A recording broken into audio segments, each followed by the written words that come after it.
Bismillahirrahmanirrahim. Assalamualaikum warahmatullahi wabarakatuh. Sebelumnya perkenalkan nama saya Siti Dian Fitrani dengan NIM 2201087. Di sini saya akan melakukan pembuatan video awal. Bismillahirrahmanirrahim. Assalamualaikum warahmatullahi wabarakatuh. Pak, saya pertama nama saya Dr. Dian yang berjaga pada hari ini, Pak. Selanjutnya di sini saya ingin menanyakan identitas Bapak terlebih dahulu ya, Pak. Bapak dengan nama siapa, Pak? Nama Usianya berapa tahun, Pak? 19. Tinggalnya di mana, Pak? Baik, Bapak. Ada keluhan apa, Pak?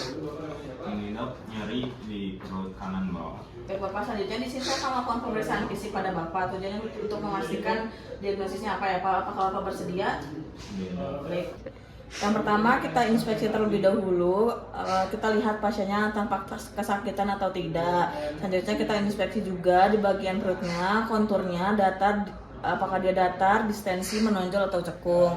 Selanjutnya kita lihat apakah terdapat massa atau tidak. Lalu kita lihat kesimetrisan dinding abdomennya. Lalu kita lihat di bagian umbilikalnya apakah menonjol atau tidak, terdapat peristatik atau tidak. Selanjutnya kita inspeksi di bagian kulit perutnya. Dari warnanya dia normal atau kehitaman atau merah atau pucat. Selanjutnya kita lihat juga apakah terdapat bekas luka, lalu kita lihat juga apakah terdapat stray, lalu ada rash, lalu apakah terdapat dilatasi pena.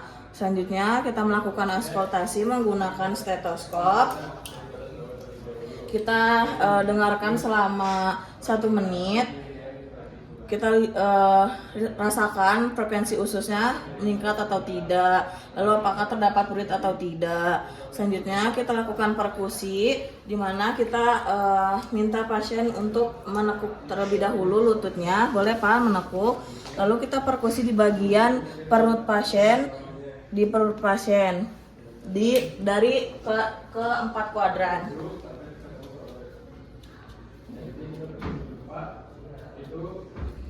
Setelah itu kita akan melakukan perkusi di bagian hepar. Yang pertama itu perkusi bagian batas bawah, di mana kita akan perkusi secara horizontal dari umbilikal ke bagian atas ke kanan di lid mid clavicula.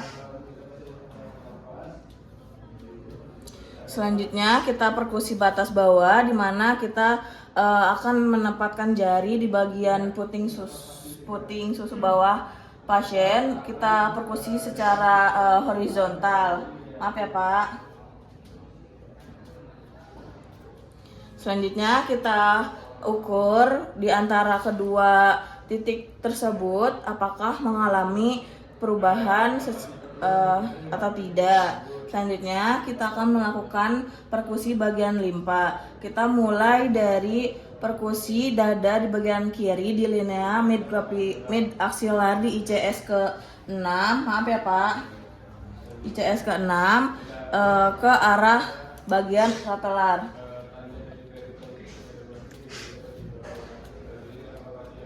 Setelah itu kita minta pasien untuk tarik napas dan perkusi kembali. Boleh Pak tarik napasnya. Setelah itu kita akan melakukan palpasi, di mana kita akan meletakkan tangan dalam posisi horizontal dengan jari-jari menyentuh di bagian permukaan perut pasien. Setelah itu kita akan melakukan palpasi di bagian perut pasien dengan gerakan secara horizontal di kebagian 4 kuadran. Selanjutnya kita akan melakukan palpasi dalam, yaitu menggunakan telapak tangan secara vertikal lalu tekan pada keempat kuadran.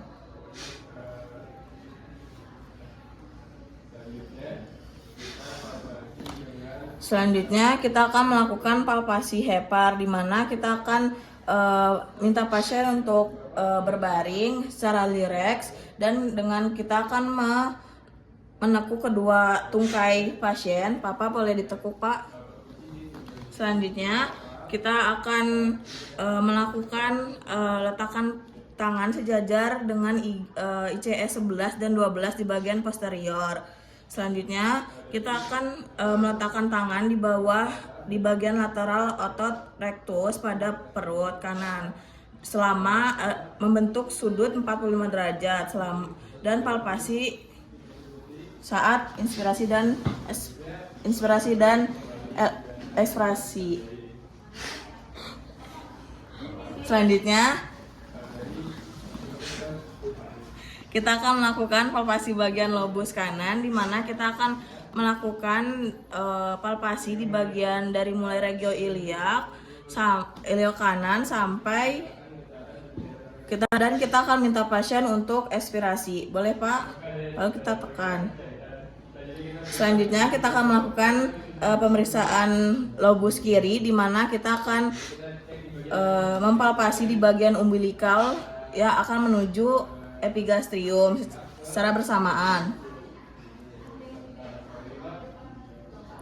Selanjutnya kita akan melakukan penilaian dari heparnya. Yang pertama kita lakukan pengukuran di hepar jari dan arkus aorta. Lalu kita lihat tepinya tumpul atau tajam. Selanjutnya konsistennya kenyal atau keras dan permukaannya rata atau benjol. Lalu apakah nyari atau tidak. Selanjutnya pemeriksaan limpa, di mana kita akan meminta pasien kakinya tetap dalam keadaan fleksi dan tangan kiri akan menopang di bagian kosta ke bawah dan palpasi dengan tangan kanan.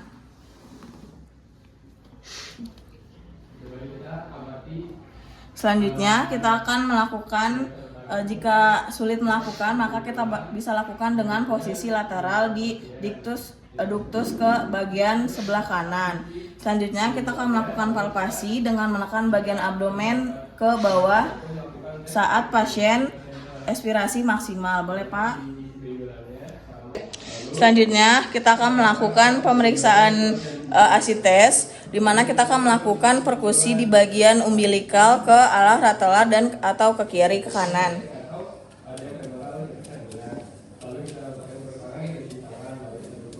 Setelah itu kita akan minta pasien untuk miring ke arah kolateral boleh miring Pak selama 30 sampai 60 detik.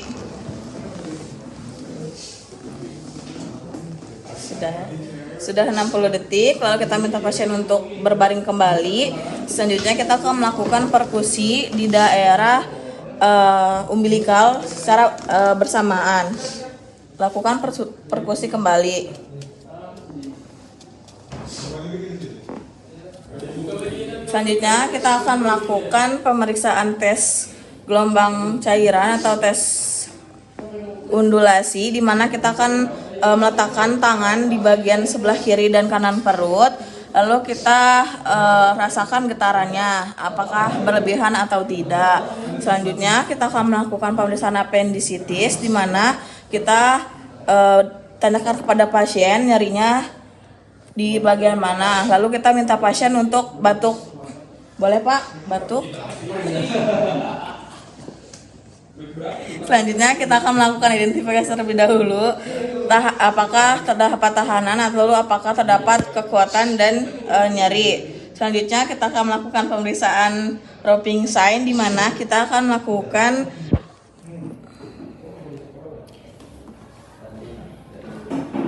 di bagian kita akan melakukan di bagian kuadran kanan di bawah perut, lalu kita akan melepaskan secara cepat. Apakah nyari Pak? Baik, selanjutnya kita akan melakukan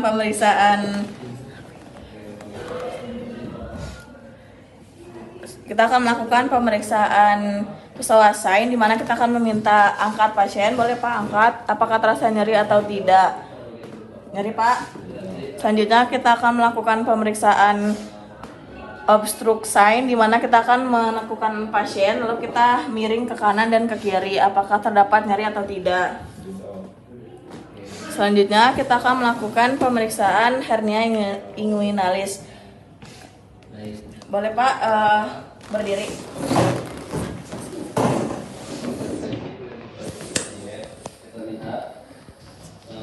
Yang pertama kita minta pasien untuk berdiri dan hadap ke kita, lalu kita minta pasien untuk membuka celananya. Boleh Pak dibuka. Selanjutnya kita akan sudah menggunakan sarung tangan. Setelah itu kita akan melakukan pemeriksaan apakah terdapat benjolan atau tidak, dan warna benjolannya kalau ada kita lihat apakah warnanya, lokasinya Lalu apakah terdapat pembengkakan pada kulit. Lalu kita palpasi di bagian hernia ini, di bagian tubuh pasien. Kita lihat apakah terdapat benjolan yang nyeri atau tidak, konsistensinya cair atau padat. Selanjutnya kita lihat apakah ada skrotum. Lalu kita akan melakukan pengukuran dari benjolannya secara manual dengan menggunakan jari, dimulai dari bagian cincin luar inguinal atau bagian terbawah dari tonjolan ke arah cincin dalam inguinal. Namun jika gagal, kita jangan dilakukan. Proses ini berhasil jika benjolan hilang atau tanpa bisa kembali lagi atau tidak. Selanjutnya kita akan minta pasien untuk melakukan manuver falsafah, di mana kita akan merasakan benjolannya yang keluar dari cincin inguinal. Selanjutnya kita akan melakukan tentukan posisi benjolannya dan dikolerasikan dengan ligamen inguinal. Lalu lepaskan sarung tangan dan kita akan mendokumentasi hasil pemeriksaan. Baik Bapak, pemeriksaannya sudah selesai. Wassalamualaikum warahmatullahi wabarakatuh.